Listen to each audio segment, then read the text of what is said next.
أيها المسلمون عباد الله، أمرنا الله أن نحذر من المنافقين ومكائدهم، فالمنافقون لن ينقطعوا ما قامت الساعة إلى قيام الساعة، وهم لا يزالون في هذه الأمة، وهم مصدر خطر عظيم.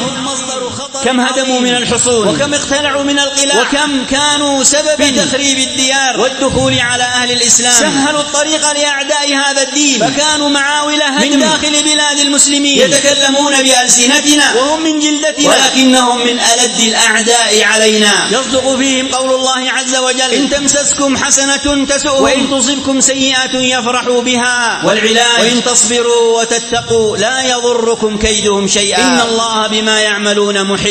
هذا هو العلاج، أن نكون أمة واحدة أمام طابور المنافقين بأشكالهم وألوانهم، سواء كانوا من الملاحدة أو كانوا من أهل البدع كالرافضة أو المتصوفة أو غيرهم ممن هم أعوان أعداء هذا الدين، أو الخوارج المارقين الذين يقتلون أهل الإسلام ويدعون أهل الأوثان. النفاق درجات كما أن أهل النار في دركات. وجاء في الصحيحين من حديث أبي هريرة رضي الله عنه وأرضاه أن النبي صلى الله عليه وسلم قال: آية المنافق ثلاث: إذا حدث كذب، وإذا وعد أخلف، وإذا اؤتمن خان. وفي حديث أنس في الصحيح كذلك أن النبي صلى الله عليه وسلم قال: آية المنافق بغض الأنصار، وآية المؤمن حب الأنصار. وحب الأنصار وأهل الإيمان وأهل التوحيد والسنة علامة من علامات الإيمان، وبغض الأنصار وأهل الإيمان علامة من علامات النفاق. إذا أردت أن تعرف المنافق انظر أين هو من أهل التوحيد والسنة. إذا شن لهم العداء وصار يستحل منهم الدماء وينتهك منهم الأعراض والأموال، فاعلم أنه من المنافقين وأعداء هذا الدين، وأنه معول هدم في أوساط المسلمين. وهذا ما نراه من تلك الصرخات الكاذبة: الموت لأمريكا، والقتل في المسلمين، الموت لليهود، والتفجير في المسلمين. يأتي أحدهم من جنب الرافضة وهم بجانبه، واليهود والنصارى والكفار بجانبه، يترك هؤلاء جميعا ليذهب فيفجر ويفخر في بلاد التوحيد والسنة،